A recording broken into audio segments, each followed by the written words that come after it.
Et bienvenue à tous dans l'Expert, votre émission où je vous partage mes analyses et mes conseils pour vous aider à faire vos pronostics NBA. Ce soir, on a deux matchs pour cette nuit. J'espère que vous avez la forme. Si vous êtes nouveau, n'hésitez pas à vous abonner à la chaîne YouTube pour ne louper aucune des prochaines émissions et de me suivre sur les différents réseaux sociaux, notamment donc le Telegram si vous voulez avoir mes pronostics NBA, WNBA et pronostics en direct totalement gratuitement.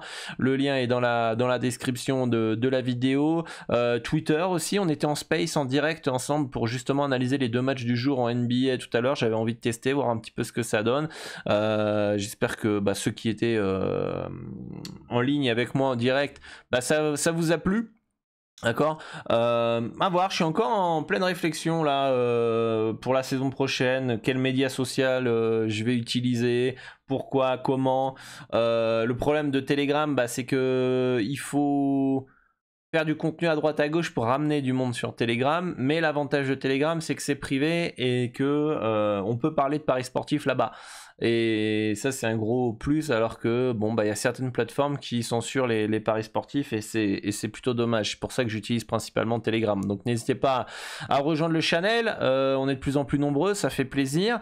De me suivre sur Twitter et Instagram qui seront sûrement les deux prochains médias sociaux que je vais utiliser le plus. Mais comment les utiliser, ça c'est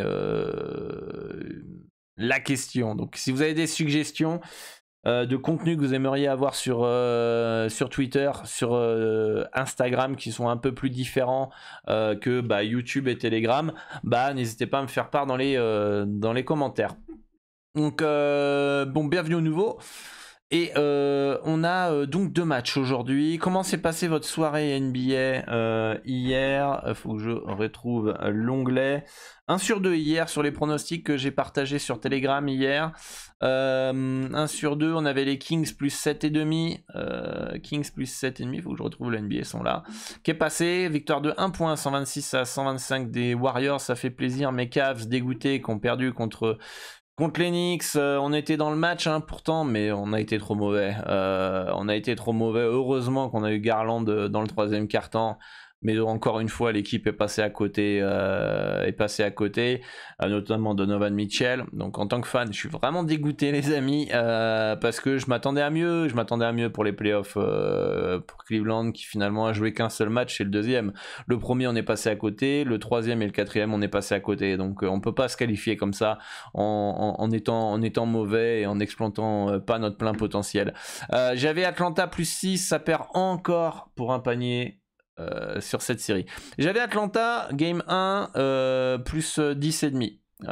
Ils perdent de 12. Celui-là, ça revient de loin, ils perdent de 30 points, donc on va dire que c'est un faux malchanceux. On va être honnête. Mais bon, quand même, on le perd pour un panier. Le match 2, on a Atlanta plus 10,5. Ils perdent de 12 points. Et là, par contre, ils auraient peut-être mérité de rester dans l'handicap. Le match 3, on a Atlanta, ils gagnent, donc ça c'est cool. Et on avait encore Atlanta hier, le plus 6, ça perd de 8. Donc vous voyez un petit peu la part de chance et malchance sur le court terme. Soit on a de la réussite et on passe tous les bêtes et on fait du bénéf sur cette série, soit finalement on manque un peu de réussite et on se retrouve en négatif sur cette série. Mais pour moi, je reste convaincu que la value est plus du côté d'Atlanta que Boston. Parce qu'il n'y a pas autant d'écart entre les deux équipes. Pour ma part, Boston est une meilleure équipe, très clairement, d'un point de vue collectif. Sur le papier, c'est pas forcément une large meilleure équipe, mais en tout cas sur le papier et le terrain c'est le cas, et je pense qu'on est plus proche d'une value d'Atlanta que Boston quand même, malgré tout. C'est-à-dire que ceux qui ont joué Boston H-, ils ont passé quasiment tous leurs pronostics pour un panier près, donc eux ils auraient plus de réussite. Donc voilà, est-ce que c'est eux qui ont raison, moi qui ai tort? Bon, ça c'est du court terme, donc très difficile de juger, de jauger comme ça. Je pense que cette année Boston est surestimé. L'année dernière était sous-estimée, puisque c'est ça le contraste, que c'est assez marrant, c'est que l'année dernière en playoff j'ai beaucoup joué Boston. beaucoup joué et ils ont été jusqu'en finale, donc on a été en bénéfice à jouer Boston. Déjà contre les Nets, on les a quasiment joués à chaque fois et juste un match ou deux, j'ai pas osé et ça finit 4-0 et on les a joués quasiment toutes les playoffs, ils vont en finale. Et le fait d'avoir été en finale, d'avoir fait une très belle saison cette année, bah on sent quand même que le marché va à fond sur Boston et qui me crée de la value contre Boston. Donc voilà, ça c'est mon point de vue. Et Minnesota qui s'impose, qui évite le sweep 114-108 après prolongation face à Denver. Ce soir, pareil, Denver beaucoup plus fort en termes d'équipe. Moi, j'ai pas du tout joué cette série puisqu'il n'y avait pas de value pour moi. Beaucoup plus fort en termes d'équipe sur le papier. Mais Denver, contrairement à Boston est une équipe populaire. Denver, c'est pas une équipe flashy, c'est pas une équipe historiquement forte. Jokic, c'est pas le joueur qui fait rêver les gamins, etc. Et on peut voir que on a du talent du côté de Minnesota, du talent du côté d'Atlanta, d'accord, face à deux équipes qui sont installées. Et bizarrement, le marché n'ose pas trop partir sur du Denver -9, -10, parce que c'est Denver, tout simplement. Donc je pense qu'il y a aussi l'histoire des franchises qui fait que ça peut créer de la value ou non. Donc c'est ça qui est paradoxal, je trouve, entre les deux séries qui sont assez comparables, où on a deux équipes qui dominent plus ou moins leur adversaire, qui en face d'ailleurs a du talent. Donc, et pourtant, on n'a pas de value sur Denver et on a, sur Minnesota, et on a de la value sur Atlanta. Donc voilà. Bon, ça c'est pour le gros récap de la veille. Vous me direz ce que vous en pensez de ces playoffs pour le moment.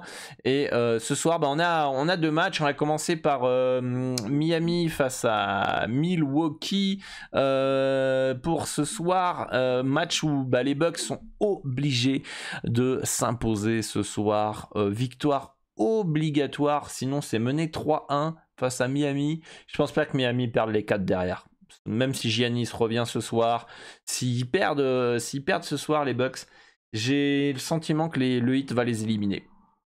C'est mon avis.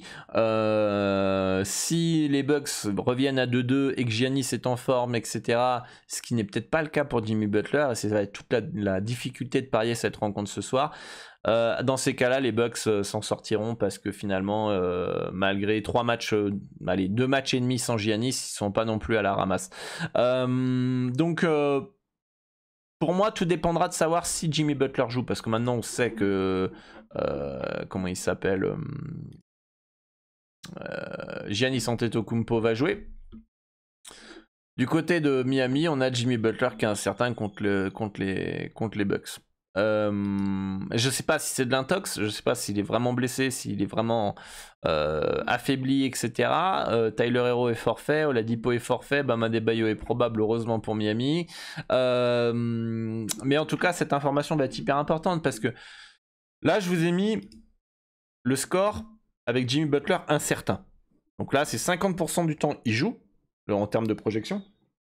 50% du temps il joue pas. Donc là, c'est 50-50. On a un écart de 5 points pour les Bucks. Si on se prend une petite marge d'erreur, il y a potentiellement value actuellement sur le Heat, plus 7,5, voire même plus 8. Donc là, vous pouvez jouer la spéculation, plus 8 à 1,90. Butler est là, vous avez une value. Butler est pas là, vous avez un F0. Parce que s'il est là, s'il est pas là, mes projections me donnent un écart de -7 pour -7,5 pour Miami. Pour les Bucks, pardon. Du coup, ce qui fait que c'est un pronostic que vous aurez validé qui ne rapportera pas d'argent sur le long terme. Sur 1000 pronostics. Bon, voilà. Donc là, c'est soit vous décidez de spéculer et on espère que Butler est là et que c'est de l'intox, soit vous décidez d'attendre, d'avoir complètement l'information et vous voyez en fonction de l'attitude du marché de voir si faut partir sur le hit ou pas. Si Butler est là et que l'handicap bouge pas tant que ça et qu'on a vraiment un plus 8, pour moi je pense que la value elle est du côté du 8. Elle est du côté du 8. À un moment, ok, même les Bucks doivent gagner, ok, pas de problème. Ils sont victoire obligatoire, c'est un must-win quasiment pour eux. Encore une fois, il y a une différence entre gagner et gagner de plus de 8 points. À l'extérieur, à Miami. c'est pas la même. Encore une fois, c'est pas la même. T'as beau avoir un must-win, un spot peut-être Bucks au niveau de la victoire, c'est pas pareil de gagner le match et de gagner de 8 points, plus de 8 points. On a une cote de 1,30. Vous croyez vraiment que c'est 77% de probabilité de gagner pour les Bucks avec Jimmy Butler à Miami juste sous prétexte que Giannis est de retour et qu'ils perdent 2-1? Vous imaginez le 77% de probabilité de gagner. C'est-à-dire que si vous voulez avoir une value, il faut que, une vraie value, une belle value, pas une value fine, il faut que, voilà, dans vos analyses, les Bucks ont 85% de probabilité de gagner. Et là, vous avez une value sur le hit, moins 8, ou le hit sec. Le Bucks, putain, je vais y arriver. Les Bucks secs ou les Bucks moins 8. 85% de probabilité pour avoir une... C'est-à-dire qu'on fait 10 fois le match, les Bucks, ils gagnent 8,5 fois sur 10. Pour avoir une belle value. Vous faites 1000 fois le match, les Bucks gagnent 850 fois. J'y crois pas un instant. Pour moi, il n'y a pas de value sur les Bucks, très clairement. Très clairement, si Butler est là, la value, elle n'est pas sur les Bucks moins 8, je suis désolé. Et il faut partir pour moi sur le hit plus 8. Ça perd, bah je m'en fous, j'ai raison, pour moi sur le long terme, la value elle est sur le hit. Ça c'est que du court terme de voir le hit a perdu donc t'as pris un mauvais bet. Non, moi la value elle est pas sur les Bucks, très clairement pas. Et c'est mon humble avis en tout cas. Je peux me tromper, mais pour moi la value elle est plus sur le hit que sur les Bucks dans cette série pour ma part. Donc on attend l'information de Jimmy Butler. Deuxième match, c'est les Lakers qui reçoivent les Memphis Grizzlies. Mes projections donnent une victoire de 3 points. Victoire 118-115 pour les Lakers dans ce match-là. Les bookmakers mettent un -5 pour les Lakers, plus 4,5 pour les Grizzlies. Qu'en pensez-vous, vous, de cette rencontre-là? J'aime pas trop ce que fait, moi, les Grizzlies. J'aime pas trop... J'aime pas en fait leur body language. J'ai l'impression que Ja Morant il y est pas dans l'attitude. Il y a quelque chose qui me gêne. J'ai l'impression que depuis qu'il y a eu ces problèmes, il y a un truc de cassé dans ce groupe, même s'il y a eu des belles perfs, hein, très clairement, mais il n'y a pas cette même vibes qu'avant tous ces soucis d'armes à feu, etc., où ils rentraient dans l'art des gens, ils étaient agressifs, ils étaient relous. Là, j'ai l'impression que le mojo il est parti. Heureusement qu'il y a Dillon Brooks qui on l'ouvre encore un peu, mais il aurait peut-être pas dû parce qu'ils se sont fait déboîter après l'avoir ouvert à dire que LeBron James était vieux. Les Lakers ils ont de l'expérience à ce niveau-là de la compétition depuis le trade d'ailleurs de Westbrook et tout ça. Je vous avais dit j'aime beaucoup l'équilibre de cette équipe qui est beaucoup plus comment on appelle ça, intéressant quoi, pour ma part. Donc ouais, je trouve que ces Lakers là, je pense qu'ils vont se qualifier. Les Grizzlies se font dominer dans la raquette puisque Clark et Adams sont pas là. Va falloir des grosses perfs sur les postes extérieurs de Brooks, de Ja Morant, de Bane, etc. Mais j'ai l'impression que ça va pas être suffisant, et on est sur potentiellement une value par contre sur les Grizzlies. De 74, ça peut se tenter, ils peuvent gagner un match là-bas sans aucun problème, mais la value elle est quand même plutôt fine. En tout cas, la value est plus du côté des Grizzlies que du côté des Lakers, en tout cas par rapport à mes projections, par rapport à ma stratégie. Les Lakers devraient gagner entre 1 et 10 points d'écart la plupart du temps. Les Grizzlies peuvent gagner entre 1 et 5 points d'écart la plupart du temps. Du coup, on aurait un petit -3 qui est tout à fait logique en fait, selon mes projections à moi. Là, on a des bookmakers qui estiment que... et le marché qui estime que les Lakers vont gagner entre 1 et 10 points d'écart, point barre. Il n'y a pas d'autre. C'est pas... La plupart du temps, c'est 1-10 points d'écart et c'est un -5. Est-ce qu'ils ont raison? Je pense que potentiellement, oui.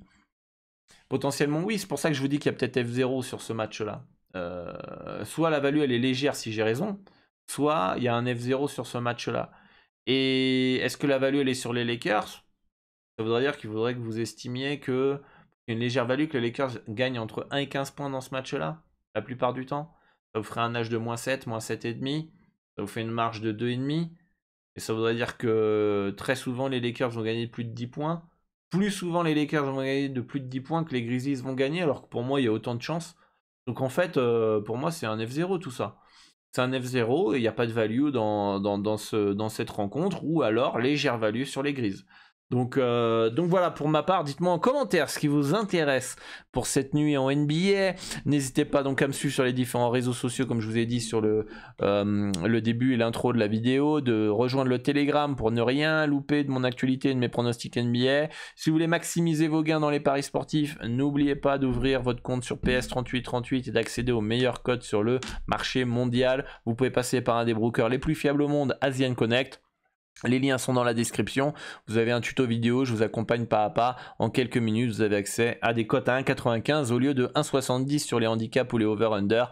Et tout ça va vous permettre de maximiser vos profits et je l'espère vous permettre de arrondir vos fins de mois. Voilà, à très bientôt les amis. Bonne chance pour vos pronostics. Respectez toujours votre stratégie et votre money management. C'est ce qui permet de durer sur le long terme. Vous êtes beaucoup trop impatient et ce qui vous permet, qui vous fait que vous vous grillez très rapidement et du coup vous tenez pas sur le long terme. Voilà, bonne chance et à très bientôt. Ciao ciao.